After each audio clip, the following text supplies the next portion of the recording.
Welcome sa Amcor OHSE Contractor Induction. Bago magsimula ang sinumang contractor o bisita na magtatrabaho sa Amcor facilities, sila ay dumadaan sa OHSE Induction upang malaman ang mga panganib at alituntunin para makaiwas sa anumang aksidente.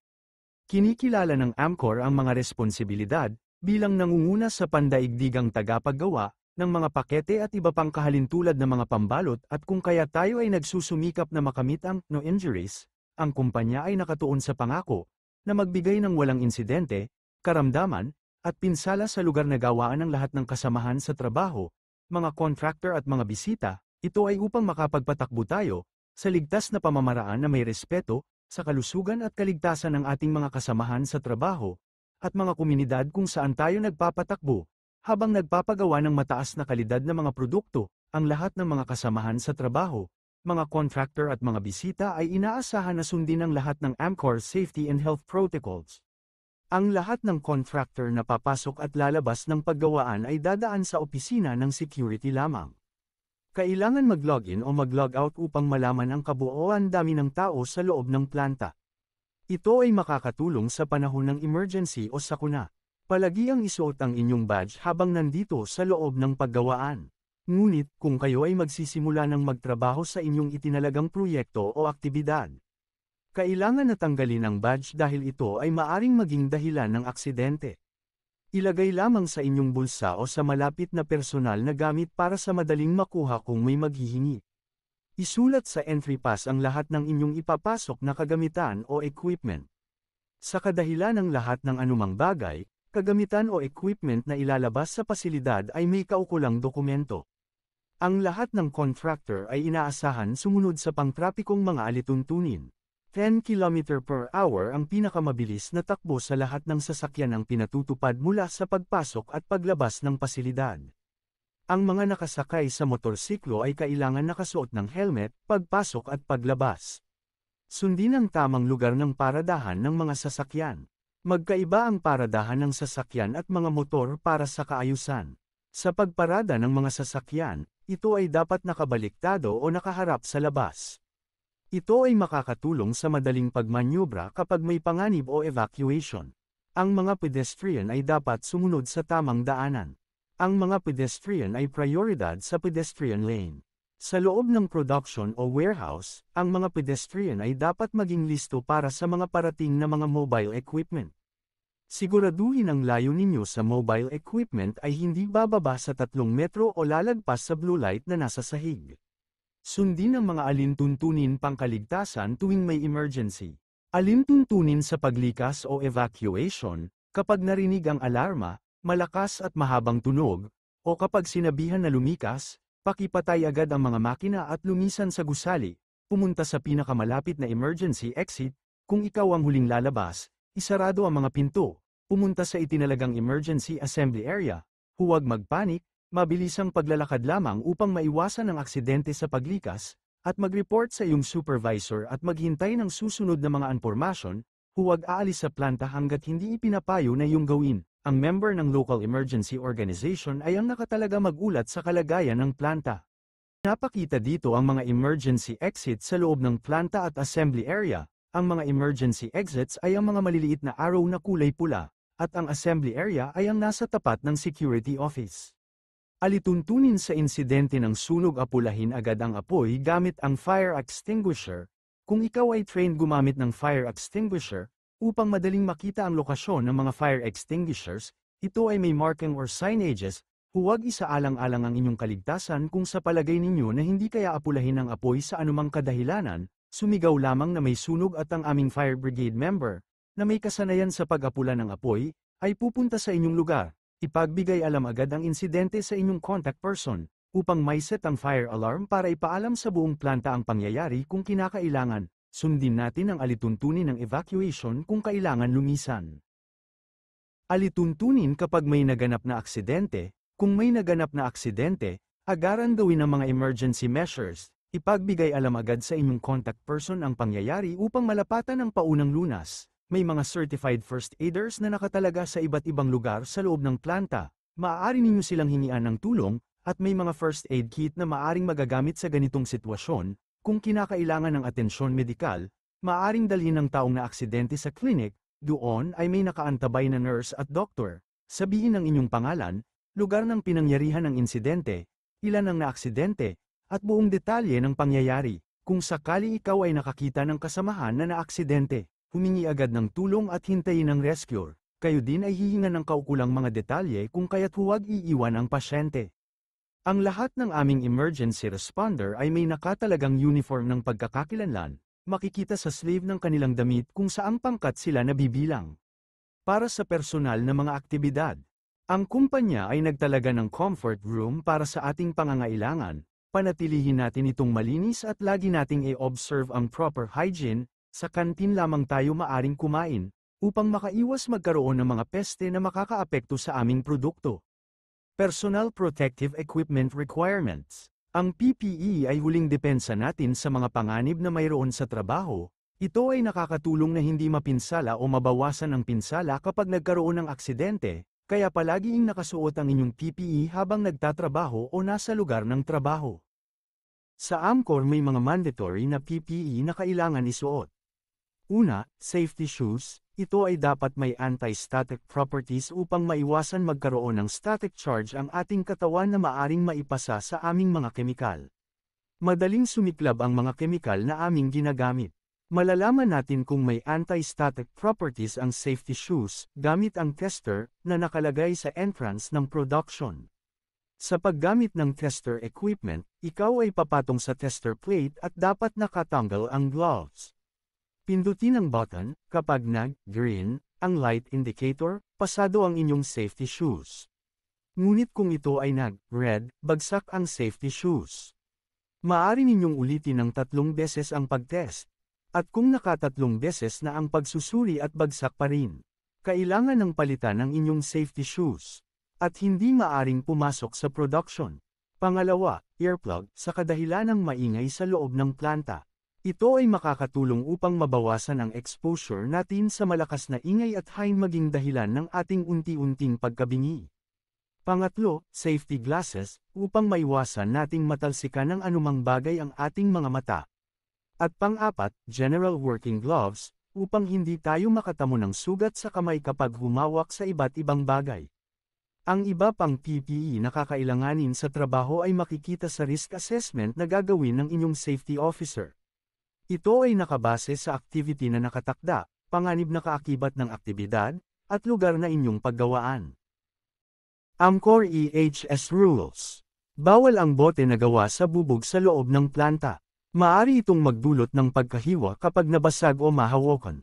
Bawal magsigarilyo kahit saan maliban sa itinakdang smoking area. Kapag nakita kayo na nagsisigarilyo o may dala ng mga kagamitan sa pagsisigarilyo na wala sa itilagang smoking area, kayo ay maaring maban sa pagtatrabaho sa anumang Amcor facilities. Ang lahat ng jewelries ay mariing pinagbabawal. Tanggalin ang ring, bracelet, watches at mga alahas na kahalintulad nito bago pumasok sa pasilidad ng Amcor. Maraming kemikal na mabilis sumiklab sa loob ng paggawaan, kung kaya't ipinagbabawal ang pagdadala ng cellphone o electronic devices sa loob ng production o sa lugar na may mga kemikal. Pakibigay sa security officer ang inyong cellphone o electronic devices. Maaring payagan ng isang representative ng kumpanya na magdala ng cellphone, ngunit ito ay kailangan may pahintulot ng OHSE department at limitado lamang gamitin sa labas ng gusali o sa lugar na walang mga kemikal. Ang pagkuha ng litrato o video ay nangangailangan ng special na permiso. Ang lahat ng contractor ay pinapaalalahanan na mag-good housekeeping bago at pagkatapos magtrabaho. Ang maayos at malinis na gawaan ay nakakatulong makaiwas sa anumang aksidente. Hair and Clothing Policy, upang maiwasan ang anumang aksidente na may kinalaman ng buhok at kasuotan. Sundin ang mga sumusunod. Ang buhok na aabot ang haba sa balikat ay kailangan itali ng maayon kagaya ng nasa larawan. Ang balbas na hahaba ng 5 cm ay kailangan itali. Ang damit ay kailangan ituck-in ng maayos. Kung magsusuot ng headscarf, kailangan ito ay nakatuck-in sa collar ng maayos. Amcor-specific issues: mataas ang tsansa ng sunog sa loob ng planta, kung kaya nakalatag ang lahat ng fire extinguisher sa bawat lugar, at ang mga makina ay equipped ng fire suppression system sa pagsugpo ng apoy, maingay sa loob ng production, Ang pagsuot ng earplug ay mandatory na nakasuot. Maamoy ang chemical sa loob ng planta, ngunit ito ay hindi health hazard. Ito ay laging may monitoring upang makita ang level ng air emission. Para sa lahat ng contractor na magtatrabaho sa loob ng planta ay pinapayuhan na palagiin na maglagay na barricade at safety signage upang ipaalam sa iba ang activities na ginagawa at hindi magdulot ng panganib lalo na sa mga bystander. Amcor Specific Procedures. Bago magsimulang magtrabaho ang isang contractor, kailangan mag-apply ng General Work Permit at iba pang kaukulang permit depende sa klase ng trabaho na inyong gagawin. Ang lahat ng permit ay may kaakibat na risk assessment task-based o naaayon sa mga aktibidad na gagawin sa buong araw. At ito ay valid lang sa loob ng 8 AM hanggang 5 PM. Ang anumang extension ng permit ay dapat aprobado ng Amcor representative na on-duty. Ang lahat ng permit ay may 3 kopya. Kapag napa-approve na ang permit, ang unang kopya ay dapat ipaskil sa harap ng work area kasama ang risk assessment. Ang ikalawang kopya ay dadalhin sa contractor board na nakalagay sa administration office. Susulatan ng contractor ang contractor board ayon sa permit at iiwan ang ikalawang kopya sa itinalagang lagayan. Ang ikatlong kopya ay ibibigay sa security office. Kapag natapos na ang itinakdang trabaho, ang lahat ng permit ay kokolektahin upang ipac-cancel o close sa Amcor representative. At ibibigay sa security office para as record keeping. Ang anumang aktibidad na may kinalaman sa electric power source or energy, kailangan makipag-ugnayan as engineering department. Sila lamang ang autorisado sa mga aktibidad na katulad nito. Sumunod as lockout-tagout procedure ng engineering kung mag-aayos, mag-maintain or magseserbisyo ng anumang makina o equipment. Ang lockout-tagout materials ng contractor ay dapat available na sa unang araw ng paggawa. Anumang aktibidad na maaring pagsimulan ng apoy ay kailangan magpa-aproba ng hot work permit. Kapag ang trabaho ay gagawin sa lugar na ang taas ay 1.8 meters o 6 feet o higit pa, kailangan ipa-approve ang working at height sa OSHA manager at general manager. Sa pagsasagawa ng ganitong aktibidad, ang kasamahan sa trabaho ay may working at height training certificate.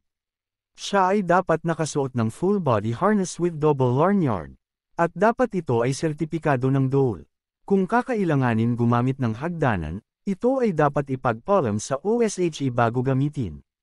Ang pagtatayo ng scaffolding ay nangangailangan ng sertipikadong erector at inspekto ng NCII.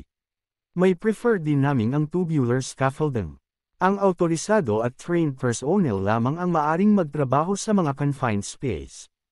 Traffic Management. Mayroong Traffic Management Golden Rule na sinusunod sa loob ng pasilidad ng Amcor.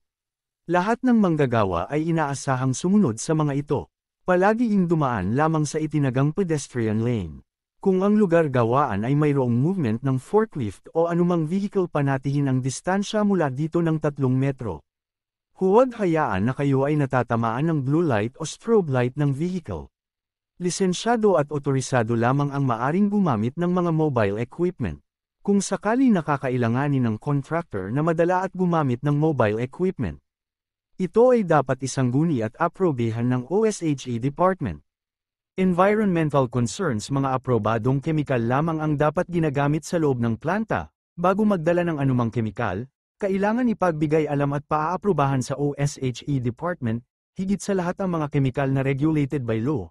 Upang mamonitor ang dami ng paggamit, kailangan ninyong sumunod sa alituntunin ng Hazardous Chemical Spill Prevention Procedure ng Amcor upang maiwasan ang pagtatapon ng anumang kemikal na makakapinsala sa ating kapaligiran. Huwag magtapon ng anumang kemikal sa aming mga drainage. Ang lahat ng mga basura katulad at hindi limitado sa debris, pinagbalatan ng materyales at iba pa ay responsibilidad ng contractor na ilabas para sa tamang pagtatapon.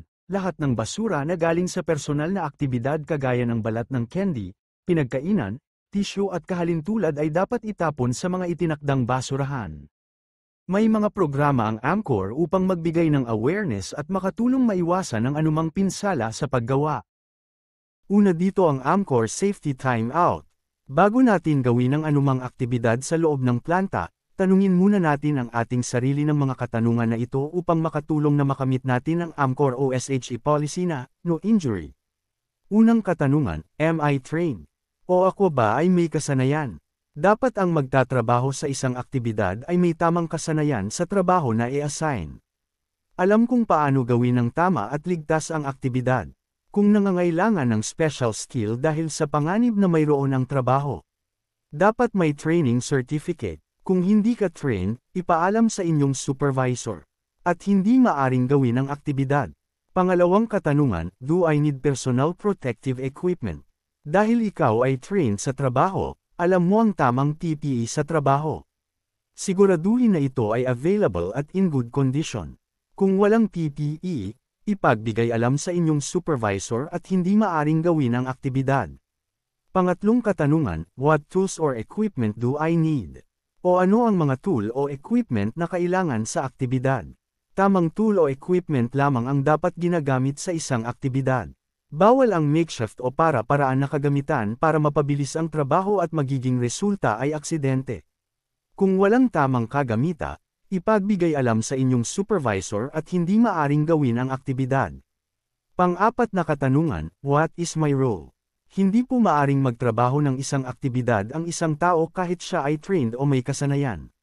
Kung ito ay hindi naman kasama sa job description niya, ipaalam ito sa iyong supervisor at huwag ituloy ang aktibidad. At panglimang katanungan, should I stop? O kailan ako dapat tumigil? Kailangan nating tumigil kapag mayroon panganib sa ating trabaho na walang kontrol upang makakaiwas tayo sa anumang aksidente. Ipagbigay alam sa inyong supervisor upang magawan agad ng risk assessment bago ituloy ang trabaho. Amcor Life-Saving Rules. Ito naman ang 6 na aktibidad na nakita ni Amcor na maaaring magdulot ng aksidente na ang resulta ay pinsala o kamatayan kapag ginawa ng isang manggagawa, kung kaya't sinasabi na huwag nating gagawin.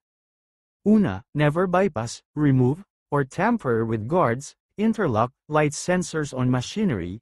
Huwag nating i-bypass, tanggalin, o i-tamper ang mga guard, interlock, light sensor ng makina o tools na ating ginagamit.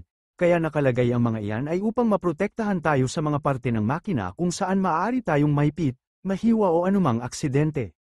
Pangalawa, never perform service, maintenance or cleaning task without proper isolation and lockout, tagout, LOTO. Huwag mag-service, magmintena o maglinis ng makina kung hindi pa natatanggal ang lahat ng energy na magpapagalaw sa mga parte nito at hindi nagsasagawa ng pagkandado sa energy source at paglalagay ng tag. Kailangan siguraduhin na wala ng enerhiyang magpapagalaw sa mga parte ng makina habang ito ay kinukumpuni o nililinis upang maiwasan ang biglaang paggalaw at maging sanhi ng aksidente. Kailangan nagsagawa ng lockout, tagout upang maiwasan na may hindi autorisadong magpapagana ng makina habang may nagkukumpuni o naglilinis nito. Pangatlo, never enter a confined space without proper training and permit authorization. Huwag papasok sa anumang lugar na confined space na walang proper training at permit authorization. Ang isang confined space ay lugar na hindi design na magtrabaho ang isang tao ng matagal. Ito ay walang maayos na ventilasyon o wala o mababa ang oxygen level, at maaring mayroong mga harmful gases. Kung ikaw ay walang kaalaman sa isang confined space, maaring madulat ito ng kamatayan, at kung wala kang permit authorization, walang nakakaalam na ikaw ay nandoon sa isang confined space at hindi ka agad ma-rescue. Pang-apat, never work at height of 1.8 meter, 6 feet, or greater without proper fall protection. Huwag magtatrabaho sa mataas na lugar na 1.8 meter, 6 feet, o higit pa nang hindi gumagamit ng tamang fall protection. Maaring mahulog ang isang manggagawa kung hindi tama ang pagsuot ng fall protection. Ang fall protection ay dapat full body harness with double lanyard at ikinakabit sa pinakamatibay na maaring pagkabitan, na kung sakaling mahulog ay hindi agad babagsak sa lupa. Panglima, never clean moving parts directly with a handheld rags. Huwag maglinis ng gumagalaw na parte ng makina lalo na kung may hawak na basahan, maaari itong mahatak ng parte ng makina kasama ang iyong kamay. At pang-anim, never walk or work under a suspended load or operate lifting equipment exposing coal gas. Huwag maglalakad sa mga lugar na may binubuhat na mabibigat na bagay gamit ang lifting equipment o magtatrabaho doon, at kung ikaw ang operator ng lifting equipment siguraduhin na walang tao na malapit sa itinakdang lugar nito. Walang makapagsasabi kung kailan mapipigtas ang tali na sumusuporta sa mabibigat na bagay na dala ng lifting equipment o mismong lifting equipment ang maaaring mahulog, Maaaring mabagsakan ang sinumang nasa ilalim nito at mamatay. Ito po ang mga paalala na ibinibigay ni Amcor upang makaiwas tayo sa anumang pinsala sa paggawa. Confidentiality. Ipinagbabawal ang paglabas na anumang produkto namin, gayon din ang paggamit ng anumang materyales sa hindi nito pinaglaanan. Maaari kayo maban sa pagtatrabaho as Amcor kung kayo ay makitaan nito. Ipakita sa security officer ang induction certificate na inyong makukuha pagkatapos ng induction na ito. Bibigyan kayo ng security officer ng pagsusulit na inyong kailangan maipasa. Kung kayo ay makakapasa, bibigyan kayo ng EHS Contractor Pass at Badge. Kung hindi naman kailangan ulitin muli ang inyong induction. Ang OSHE orientation ay valid for 3 months only. Maaari kayong kumuha uli ng orientation before ng expiration. Ipakita lamang sa security ang certificate ng orientation at naipasa ninyo ang pagsusulit para kayo ay mabigyan ng EHS Contractor Pass. Maraming salamat. Stay safe and be always safe.